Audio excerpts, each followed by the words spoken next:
ان تمام چیزوں کے ساتھ وہ اپنا پس منظر اور اپنی ثقافت کو ساتھ رکھتے ہیں. مطلب وہ بہت وہاں اچھی اپنی طرح. ثقافت برقرار رکھے ہوئے جی ہیں. بالکل حالانکہ ایسا ہی وہاں ہے. ان کی یہ کوئی تیسری یا چوتھی نسل ہے. آپ نے ٹھیک فرمایا. اور جو پاکستانی لوگ وہاں پر آئے تھے وہ لگ بھگ 1960 کی دہائی یا پھر 70 کی دہائی میں آئے تھے. یہ گویا کہ پاکستان کی تیسری جنریشن چل رہی ہے.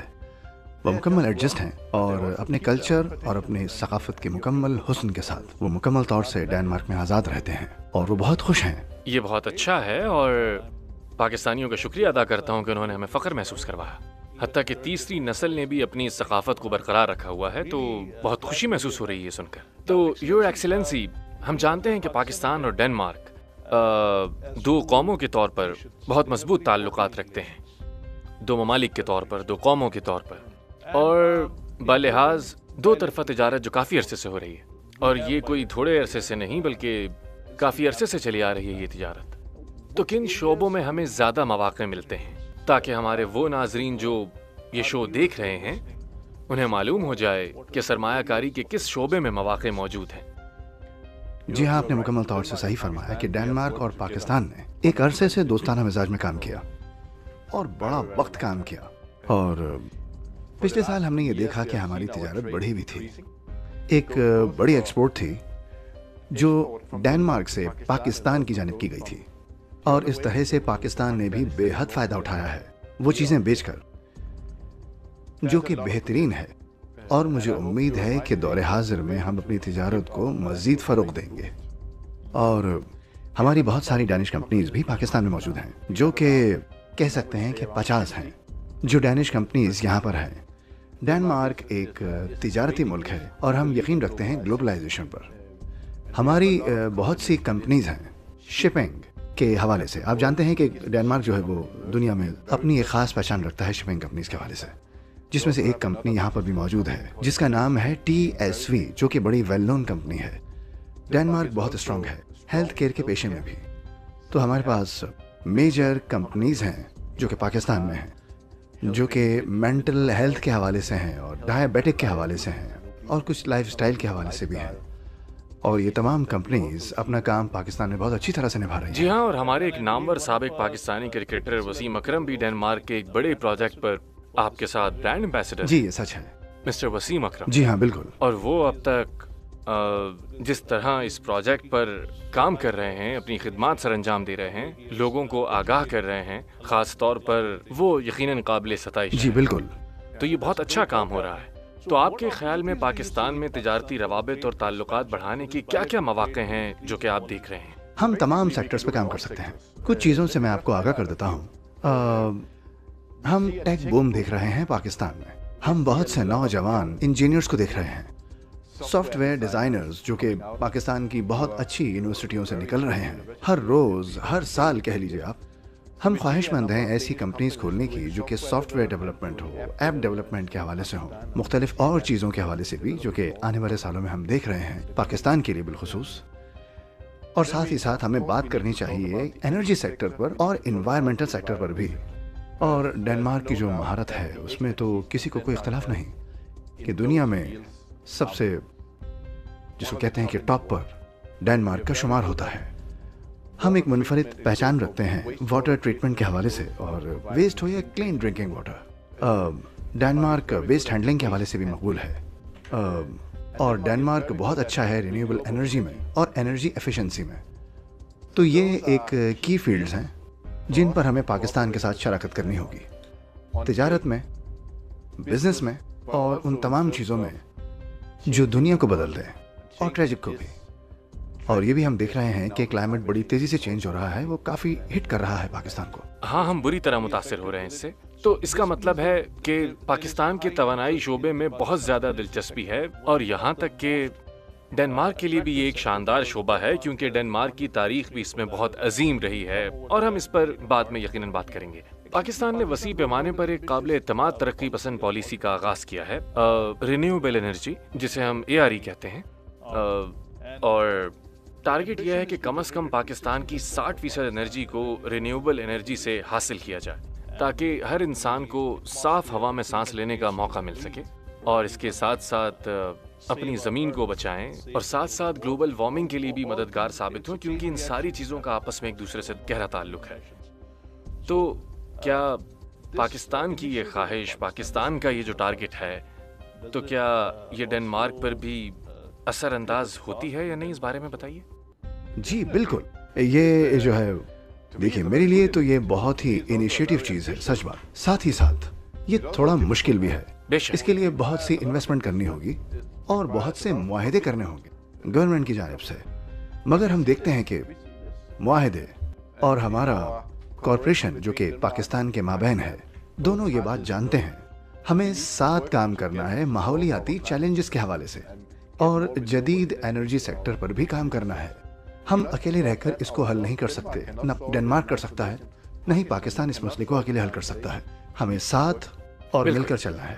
ایکسیلنسی، اب میں یہاں سے بات کو آگے بڑھاتے ہوئے آپ سے اجازت چاہوں گا اور مسٹر ایلر کیوربش سے بات کریں گے۔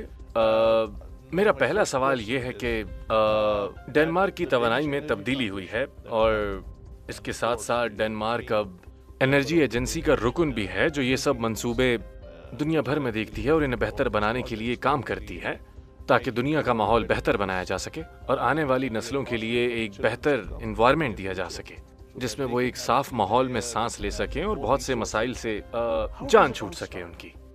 تو کیا آپ اس بارے میں ہمیں بتائیں گے کہ یہ آئیڈیا آخر آیا کہاں سے تھا؟ اس بارے میں ہم سب کچھ جاننا چاہتے ہیں تاکہ ہمارے ناظرین کو بھی پتہ چلے کہ آخر اس کے پیچھے وجہ کیا تھی۔ تو آپ سوال سمجھ رہے ہوں گے کہ اس کی پوری تفصیلات کیا ہیں، ذرا بتائیے ہمیں۔ جی بالکل، سب سے پہلے تو آپ نے ہمیں شو میں شامل کیا، اس کے لیے شکریہ۔ یہ سب باتیں 20ویں صدی کی شروعات میں ہوئی جب ہمارے پاس یورپ میں پہلی بار تیل کی تنگی ہوئی۔ اس وقت ڈنمارک تقریباً 100% ہی بیرونی تیل پر منحصر تھا اور قیمتیں جیسے آج ہم دیکھتے ہیں وہ اس وقت بھی اچانک ہی بہت زیادہ بڑھ گئی تھیں، اور یہ ڈنمارک کے سماج کے لیے بھی بہت بڑا صدمہ تھا، بلکہ دنیا بھر کے کئی ممالک کے لیے بھی۔ اور اس وقت ہم لوگوں نے متفقہ طور پر اس وجہ سے بچنے کا فیصلہ کیا تھا۔ تو اس وقت ڈنمارک ایس جی انرجی کو اس بنیاد پر تشکیل دیا گیا۔ ہم نے اس وقت شروع کیا جسے ہم گرین ٹرانزیشن کہتے ہیں ڈنمارک میں، اور تقریباً 50 سال تو ہمیں لگ گئے، لیکن آج جہاں پر ہم کھڑے ہیں وہ توانائی کی بابت ہم کہہ سکتے ہیں کہ زیادہ بہتر جگہ ہے۔ اور میرے پاکستان کے دورے کا مقصد بھی یہی ہے کہ پاکستان میں ہم اس معلومات کو شیئر کر سکیں، اور وہ ہماری حکومت سے پاکستان کی حکومت کی سطح پر، اور ہم بتائیں کہ ہم ڈنمارک میں 50 سال کے دوران کیا کچھ تجربہ کر چکے ہیں اور ہم اس علم کو کیسے آگے لے کر جا سکتے ہیں اور پاکستان جیسے ممالک میں ان کو کیسے قابل استعمال بنایا جا سکتا ہے۔ یہ تو بہت اچھا ہے۔ تو اس کا مطلب ہے کہ جس سفر کا آغاز آپ لوگوں نے آج سے 50 سال پہلے کیا، وہ آج ایک ایسا آئیڈیا بن چکا ہے کہ جسے اس وقت پوری دنیا ہی اپنانا چاہتی ہے تاکہ اپنے ماحول کو بہتر سے بہتر بنایا جا سکے، کیونکہ ڈنمارک نے تو اسے عملی طور پر اب پیش کر دیا ہے اور وہ ایک صاف انرجی کے ماحول میں رہ رہے ہیں۔ تو آپ کو کیا لگتا ہے کہ یہ آپ کے جو آئیڈیاز ہیں، آپ کے جو یہ خیالات ہیں، یہ پوری دنیا تک پہنچنے میں مزید کتنا وقت لگ جائے گا اور اسے عملی طور پر اپنانے میں کتنا وقت لگے گا؟ یہ کہنا تو بہت مشکل ہوگا کیونکہ یہ بڑا پروسیس ہے، لیکن ہمارا عزم یہی ہے کہ جو کچھ ہم نے 50 سال میں حاصل کیا ہے اسے حاصل کرنے میں دوسرے ممالک کو 50 سال نہ لگے، کیونکہ اگر ہم اپنے علم اور تجربے کو شیئر کریں تو ہمیں امید ہے کہ وہ اس سے فائدہ اٹھا سکیں گے اور اپنی آمدنی کو بھی زیادہ ترتیب سے منتقل کر سکیں گے۔ اور موجودہ صورتحال میں یہ بات واضح ہے کہ ہمیں کچھ کرنا ہوگا اور تیزی سے کرنا ہوگا۔ جیسا کہ ہم نے اب تک کی حالت کو دیکھا ہے تو اس سے تو یہ واضح ہوتا ہے، اور میں یہ کہہ سکتا ہوں کہ اس طرح کے منصوبے کسی بھی ملک کے لیے بہت زیادہ اہم ہوتے ہیں، اسی لیے ہم اپنی خوشی سے لوگوں کی مدد کرنا چاہتے ہیں۔ اچھا، یہ تو سن کر بہت خوشی ہو رہی ہے کیونکہ پاکستان بھی یہی چاہ رہا ہے۔ تو اب میں آپ کی طرف دوبارہ آؤں گا۔ ایکسیلنسی، جیسا کہ آپ جانتے ہیں کہ پاکستان میں حال ہی میں سیلابوں نے کس طرح تباہی مچائی اور اس تباہی نے کس طرح ہمارے ملک کو متاثر کیا ہے، اور جب سے یہ شروع ہوا ہے تب سے لے کر اب تک ان تباہیوں میں مزید اضافہ ہوتا جا رہا ہے۔ سب سے پہلے تیز بارشیں ہوئی جن کی وجہ سے بہت سے سیلاب آئے، اور پھر سیلابوں کے بعد جو تباہ کاریاں ہوئی انہیں تو ٹھیک کرنے میں بہت وقت لگے گا، اور یہ ان لوگوں کے لیے ایک طویل مشن ہوگا، ان لاکھوں لوگوں کے لیے جو ان سیلابوں سے متاثر ہوئے۔ تو آپ کیسے دیکھتے ہیں کہ یہ سبز ایمیشن فریم ورک، وہ ایگریمنٹ جس پر پاکستان نے سائن کیا ہے، تو کیا یہ ان آفات سے بچانے میں مستقبل میں پاکستان کے لیے کارآمد ثابت ہوگا؟ کیونکہ گلوبل وارمنگ کی بھی سب سے بڑی وجہ تیل اور توانائی کا استعمال اور ماحولیاتی تبدیلیوں کا باعث بن رہا ہے، جو کہ بہت بری طرح سر انداز ہو رہا ہے۔ میں کچھ متاثرہ جگہیں دیکھ کر آیا ہوں اپنے طور سے، اور یہ سب سے پہلا کام تھا میرا جو کہ میں نے پاکستان پہنچتے ہی کیا، کہ بہرحال وہ واقعی ایک بہت بڑا اور بھاری نقصان تھا۔ میں ان تمام لوگوں کے غم میں شریک ہوں اور ان کے لیے نیک خواہشات رکھتا ہوں، ان تمام لوگوں کے لیے جو اس مرحلے سے گزرے۔ اس منظر نے میرے دل کو دہلا دیا۔ ان کی مدد کے لیے ڈنمارک کی جانب سے میں نے جو اقدام ہو سکے کیے، بلکہ یو این اور EU انٹرنیشنل آرگنائزیشن سے بھی مکمل طور سے سپورٹ مانگنے کی کوشش کی، اور ساتھ ہی ساتھ ہم نے انہیں 1,00,000 لیٹر صاف ستھرا پانی بھی ان کو فراہم کیا، جو کہ مکمل طور سے ڈنمارک کی جانب سے تھا اور ہر ایک دن ملا ہر ایک ضرورت یہ مند بہت کو۔ اچھی شروعات ہے۔